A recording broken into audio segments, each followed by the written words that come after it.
Backpack तैयार है और हम रूम से निकल चुके हैं। सफ़र की शुरुआत हो चुकी है। रास्ते का एक खूबसूरत नज़ारा देखते हुए हम रेलवे स्टेशन की तरफ बढ़ रहे हैं। अब हम रेलवे स्टेशन पहुंच गए हैं और कुछ ही देर में हम बाबा महाकाल की नगरी उज्जैन पहुंचेंगे। नमस्कार दोस्तों, मेरा नाम उजाला सिंह चौहान है और आप देख रहे हैं मेरा पहला ब्लॉग। आज मैं आपको लेकर चलूँगा बाबा महाकाल की नगरी की एक खूबसूरत यात्रा पर। तो चलिए शुरू करते हैं। अभी हम महाकाल के लोक कॉरिडोर से होते हुए बाबा महाकाल के दर्शन के लिए मंदिर की ओर बढ़ रहे हैं। दोस्तों, इस पूरे रास्ते में चारों तरफ हरियाली और खूबसूरत पेड़ पौधे देखने को मिल रहे हैं। यहाँ का वातावरण इतना शांत और मनमोहक है कि चलते चलते सारी थकान दूर हो जाती है। हल्की हवा, साफ सुथरा परिसर और प्रकृति की सुंदरता इस यात्रा को और भी खास बना रही है। जैसे जैसे हम मंदिर की ओर आगे बढ़ रहे हैं, मन को बाबा महाकाल के दर्शन की उत्सुकता भी बढ़ती जा रही है। अब हम महाकाल लोक के अंदर आ चुके हैं।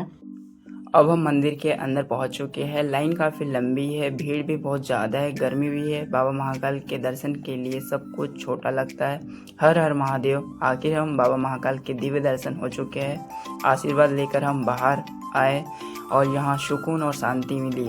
अब हम मंदिर से बाहर आ चुके हैं। यहाँ का बाहर का नज़ारा भी बहुत सुंदर था। थोड़ा सा आसपास घूमते ही हम फिर निकलते हैं बाहर। अब मैं आपको बाहर निकलते ही कॉरिडोर दिखाऊंगा और यहाँ पर कैसा महसूस होता है वो भी बताऊंगा। आप देख लीजिए कितनी भीड़ है और यहाँ पर डेली लाखों में रुके हैं। अब जा रहे हैं हम माँ क्षिप्रा आरती के लिए। हमने यहाँ से प्रसाद फूल वगैरह ले लिया है। अब हम कुछ ही टाइम में पहुँचे। फाइनली हम पहुँच चुके हैं माँ क्षिप्रा नदी के तट पर आ गए हैं। अब यहाँ पर आरती अटेंड करेंगे। क्षिप्रा नदी हिंदू धर्म की सबसे पवित्र नदियों में से एक माना जाता है और हर 12 साल में सिंहस्थ कुंभ का भव्य आयोजन होता है, जहाँ लाखों श्रद्धालु आस्था की डुबकी लगाने आते हैं। देखिए, चारों तरफ श्रद्धालुओं की भीड़ उमड़ पड़ी है। कोई हाथ जोड़कर प्रार्थना कर रहा है, कोई दीप जलाकर प्रार्थना कर रहा है, दिव्य पल को अपने कैमरे में कैद कर रहा है। चेहरे पर अलग अलग श्रद्धा और सुकून दिखाई देता है। अब शुरू होने वाली है माँ क्षिप्रा की भव्य संध्या आरती। मधुर ध्वज और जलते हुए दीपकों की रोशनी पूरे घाट को दिव्यता से भरा देती है। ऐसा लगता है मानो पूरा वातावरण भगवान विष्णु की भक्ति में डूब गया है। तो रामघाट की ये संध्या आरती उज्जैन आने वाले श्रद्धालुओं के लिए सबसे खास अनुभव में से एक मानी जाती है। अगर आप भी उज्जैन आए हो तो बाबा महाकाल के दर्शन के बाद क्षिप्रा नदी ये संध्या आरती जरूर देखिए। यकीन मानिए, यहाँ का नज़ारा सिर्फ आंखों से नहीं, दिल से महसूस होता है और जीवन भर याद रहता है। हर हर महादेव। दोस्तों, माँ क्षिप्रा की भव्य आरती के दर्शन के बाद हम पहुंच चुके हैं हरिसिद्धि माता टेम्पल। उज्जैन का मंदिर यह दिव्य आस्था और अद्भुत वातावरण के लिए पूरे देश में प्रसिद्ध है।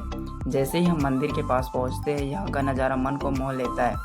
चारों तरफ भक्तों की भीड़ दिखाई दे रही है। दूर दूर से आए श्रद्धालु माँ हरिसिद्धि के दर्शन और आरती में शामिल होने के लिए घंटों से कतारों में खड़े हैं।